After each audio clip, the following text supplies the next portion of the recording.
तो यहाँ पर जो बताया गया है नित्यम भागवत सेवया, नित्यम भागवत सेवया के कई अर्थ हैं, प्रभुपाद ने बताया कई अर्थ हैं। लेकिन अगर पिछले श्लोक को देखें तो पिछले श्लोक में कहा गया था शृण्वताम स्वकथा कृष्ण, तो शृण्वताम स्वकथा कृष्ण, और क्या है शृण्वताम को स्वकथा कृष्ण पुण्य श्रवण कीर्तना हृदयंतस्थो है भद्राणी विदुनोति सुरसताम। तो अभद्र भी शब्द आया और स्वकथा श्रवणताम। तो भगवान कृष्ण जो है जब देखते हैं कि ये मेरी कथाओं को सुन रहा है तो वे जो है अभद्र जो है धो डालते हैं, विदुनोति अभद्रों को धो डालते हैं। तो उसी के संबंध में ये वाला श्लोक है। नित्यम भागवत सेवया का मतलब है शृण्वताम स्वकथाम कृष्ण, कि भगवान की जो है कथा को सुनना है। तो ये जो है मतलब विशेष जो है अर्थ है, मुख्य अर्थ ये है कि भगवान की कथा को सुनना है ना। हाँ, तो नित्यम भागवत सेवया, और फिर वो श्रीमद् भागवत के माध्यम से सुनना। फिर दूसरे पुराणों में है कृष्ण कथा, लेकिन वो शुद्ध नहीं है, कुछ मिलावट है। इसलिए जितने भी पुराण हैं तो उनको अमल पुराण नहीं कहा गया, कुछ मल है उसमें।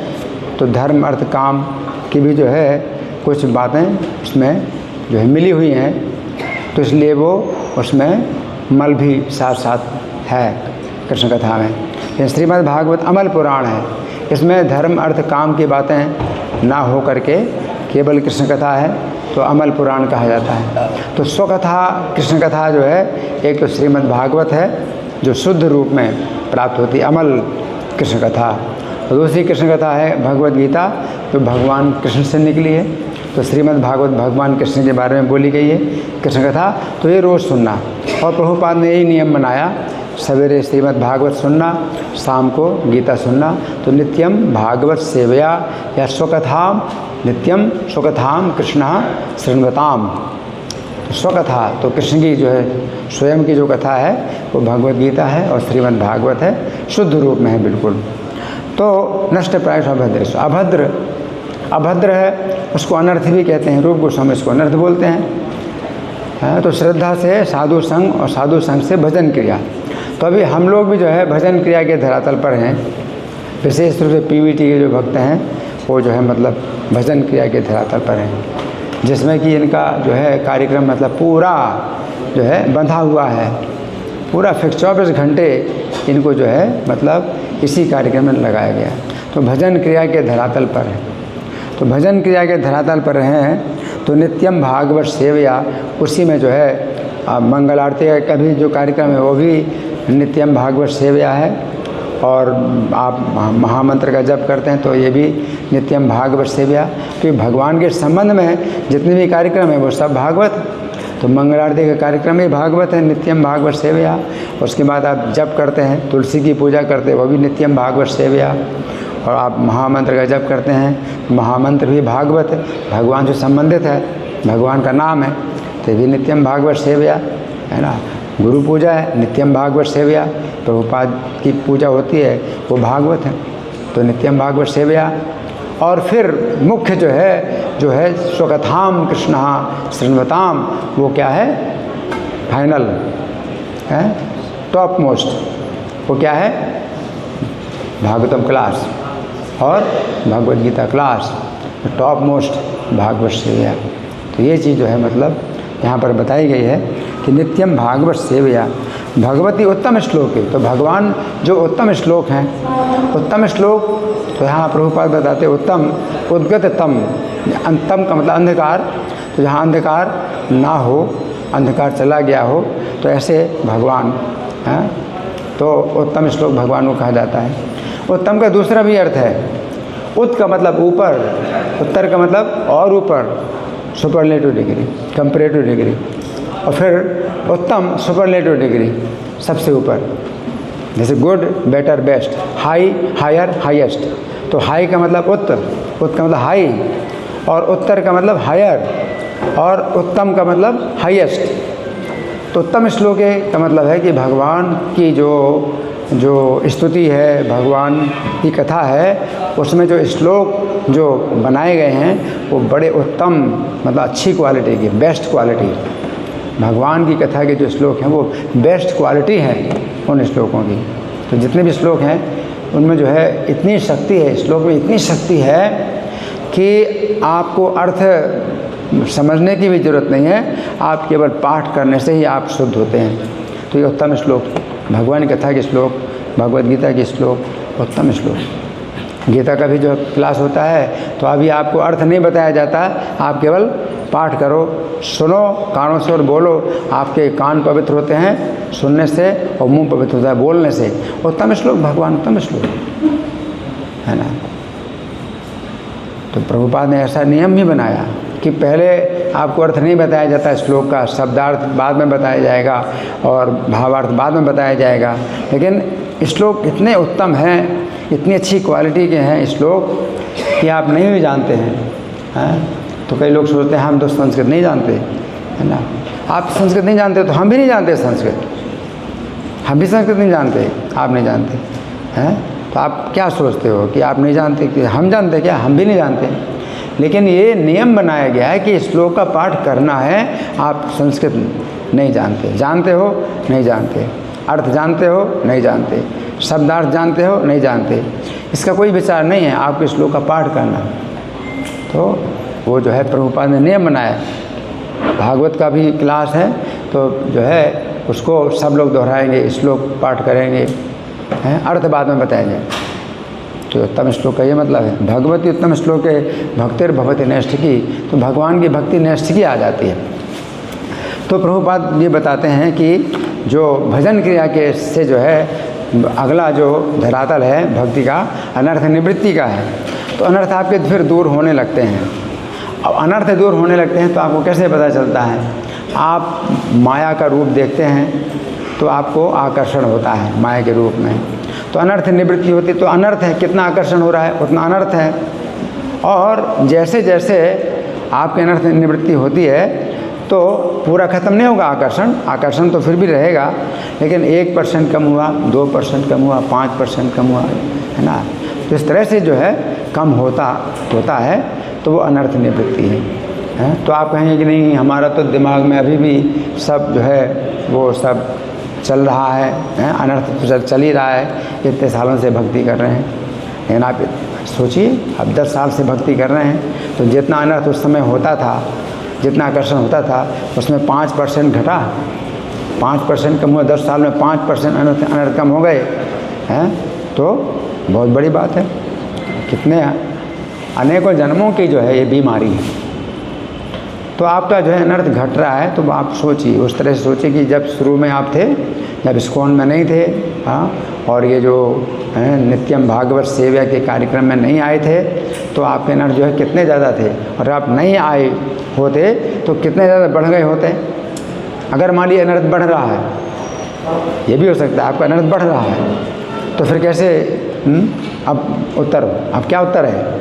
अनर्थ बढ़ रहा है। अनर्थ बढ़ रहा है क्योंकि आपकी आयु की जो मतलब अवस्था है, तो वो जैसे बड़ी हो रही है, बढ़ रही है, तो युवा अवस्था में आ रहे हैं तो अनर्थ बढ़ रहे हैं, है ना। लेकिन अगर आप नहीं आए होते तो वो और ज़्यादा बढ़े होते। तो ये भी उत्तर है कि अगर आप इस संस्था में नहीं आए होते, भजन क्रिया में अगर आप नहीं आए होते, तो इस समय जितना अनर्थ बढ़ रहा है उससे ज़्यादा बढ़ता है ना। तो इसलिए इसमें धैर्य की बहुत आवश्यकता है, क्योंकि इंद्रियां जो है अभी आपकी विकसित हो रही हैं, तो अनर्थ हो सकता है कि आपके बढ़ रहे हों, लेकिन वो अनर्थ निवृत्ति फिर भी चल रही है। वो अनर्थ निवृत्ति चल रही है कि स्वाभाविक रूप से अनर्थ जितने बढ़ना चाहिए उतना नहीं बढ़ रहा है लेकिन कम बढ़ रहा है ना। तो इसलिए बहुत धैर्य की आवश्यकता है। तो प्रभुपाद बताते हैं कि 75% अनर्थ जब दूर हो जाते हैं तो नैष्ठिकी भक्ति आती है ना। तो फिर उसमें और भी बताया कि परसेंटेज जब और ज़्यादा बढ़ जाता है ना, तो व्यक्ति जो है निष्ठा से ऊपर आता है रुचि में, और फिर और परसेंटेज बढ़ जाता है तो आसक्ति में, फिर और परसेंटेज अनर्थ निवृत्ति का बढ़ जाता है तो भाव में, और जब 100% अनर्थ निवृत्ति हो जाए तो फिर वो क्या है? प्रेम। और वो प्रेम जो है भगवान चैतन्य में प्राप्त होता है कि कृष्ण के विरह में उनको जो है युगायतम निमेशन एक निमेष काल एक युग के बराबर लगता है। तो एक निमेष काल जो है किसको कहते हैं? आप आँख जो बंद करते हो खोल देते उसको निमेष काल बोलते हैं, है ना। जब आपकी आँख बंद होती है खुलती है, आप देखते हैं तो आपको पता चलता है कि उसका समय पता नहीं चलता, आपको देखने में कोई बाधा नहीं पड़ती। आपने आँख बंद की और खोली, देखने में कोई बाधा नहीं पड़ती, इतना थोड़ा समय होता है। 1 सेकंड का 72वां हिस्सा है। एक निमेष काल कितना है? 1 सेकंड का भी 72वां हिस्सा है, यानी 72 निमेष के बराबर 1 सेकंड होता है, इतना थोड़ा समय। तो योगायतम वो युग के बराबर लग रहा है। तो वो जो है मतलब गोविंद भगवान के प्रेम में, तो प्रेम की अवस्था वो होती है कि भगवान के प्रेम में ये होता है। तो इतनी मतलब स्थिति है। अब अगर आप कहें कि भाई चैतन्य महाप्रभु थे लेकिन प्रभुपाद तो नहीं थे, तो प्रभुपाद क्या प्रेम के धरातल पर नहीं थे? तो इसका उत्तर ये है कि जब उत्तम अधिकारी जो प्रेम के धरातल पर होते हैं, जब प्रचार करते हैं तो प्रचार के लिए मध्यम अधिकारी के धरातल पर आते हैं, तो उतर आते हैं, है ना। और उनके अंदर जो है जो भाव होता है, कभी प्रेम का भाव आता है तो उसको जो है संवरण कर लेते हैं, कंट्रोल कर लेते हैं, क्योंकि प्रचार की प्रचार के लिए उन भावों को जो है रोक लेते हैं। चैतन्य और जो है जब रामानंद राय मिले थे एक दूसरे से, तो इतना प्रेम उमड़ा, प्रेम के अश्रु और जो है कंपन और रोमांच ये सब हो रहा था। लेकिन वहाँ पर जो पब्लिक थी, रामानंद राय के साथ में जो ब्राह्मण लोग थे, कर्मकांडी ब्राह्मण थे, तो वो समझ नहीं पा रहे थे, तो उनको अजीब लग रहा था। तो चैतन्य महाप्रभु देखा कि जब जो दूसरे प्रकार के लोग हैं वो देख रहे हैं, तो अपने भाव को संवरण कर लिया। तो प्रभुपाद भी जो है उस भाव को संवरण कर लेते थे ना। तो नित्यम भागवत सेव्या का मतलब ये है। अच्छा, दूसरी बात ये भी है कि कृष्ण कथा सुननी चाहिए, तो हमें भागवत से सुनना चाहिए। तो भागवत का मतलब अगर शुद्ध भक्त से सुनना चाहिए, तो फिर यहाँ तो व्यासन पर जो बैठे हैं भक्त हैं कोई भी भक्त बैठे हैं, तो उनको आप कहेंगे भाई वो तो शुद्ध भक्त नहीं है, तो फिर हम क्यों सुने? तो इसका क्या उत्तर है? इसका उत्तर ये है कि वो शब्द जो है श्रीमद् भागवत के हैं, वही बोले जाते हैं, वो दोहराए जाते हैं। तो कोई भी व्यक्ति जो है वो कथा को दोहराता है, जो उसने सुना है उसी को दोहराता है। और फिर प्रभुपाद भी जो है शब्दार्थ बोल रहे हैं, तात्पर्य बोल रहे हैं, तो प्रभुपाद के शब्द हैं, है ना। तो और उसने जो है फिर जो कुछ सुना है उसी को दोहरा रहा है, तो वो जो है फिर वो स्वयं नहीं बोल रहा है, प्रभुपाद ही बोल रहे हैं। इसलिए कोई भी जो है क्लास होता है, भागवतम का क्लास होता है, गीता का क्लास होता है, तो वो जो है प्रभुपाद का ही जो है मतलब बोला हुआ है, जो हम लोग दोहराते हैं अपने मुख से जो सुना। तो इसलिए ये नहीं सोचना चाहिए कि भाई बहुत बड़े भक्त हैं तब तो हम सुनेंगे क्लास में, और ये जो ये नए भक्त पीबीटी भक्त हैं, ये जो है नए भक्त हैं, तो ये तो ज़्यादा एडवांस नहीं है, तो ये क्लास देंगे तो नहीं सुनेंगे, तो ये नहीं है। क्योंकि ये भी जो है भक्त लोग जो बोल रहे हैं वो इनके मुँह से प्रभुपाद बोल रहे हैं, है ना। तो आप तो प्रभुपाद के माध्यम हैं, है ना, तो आपके माध्यम से प्रभुपाद बोल रहे हैं, प्रभुपाद की पुस्तक पढ़ रहे हैं, तो वो प्रभुपाद का भी मुख है। पुस्तक आप खोलते हैं तो प्रभुपाद का मुंह खुल गया, प्रभुपाद ही बोल रहे हैं पुस्तक में जो कुछ पढ़ा जाता है।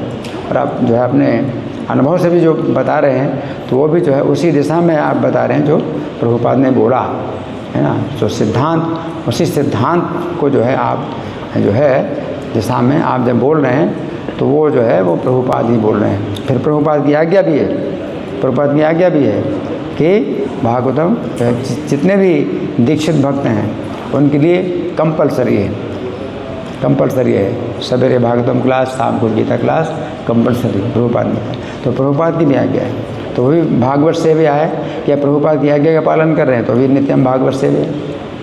आपको मंगल आरती में आने के लिए कहा गया, तो ये प्रभुपाद की सेवा है, प्रभुपाद की आज्ञा के अनुसार आप मंगल आरती में आ रहे हैं, तो प्रभुपाद की आप सेवा कर रहे हैं, प्रभुपाद की आज्ञा का पालन कर रहे हैं।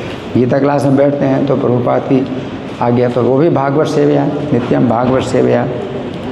तो इस तरह से जो है यहाँ पर बताया गया है कि आप निष्ठा के धरातल पर आते हैं, है ना।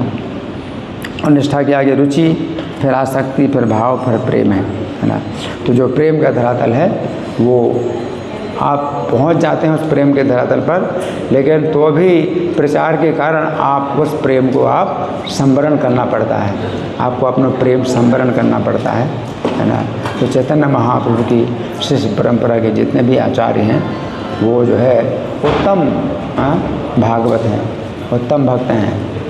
लेकिन चूँकि ये जो कार्यक्रम है ये प्रचार का कार्यक्रम है, इसलिए हमें इसको संवरण करना पड़ता है। धन्यवाद। ग्रंथराज श्रीमद् भागवत जय, श्रील प्रभुपाद की जय।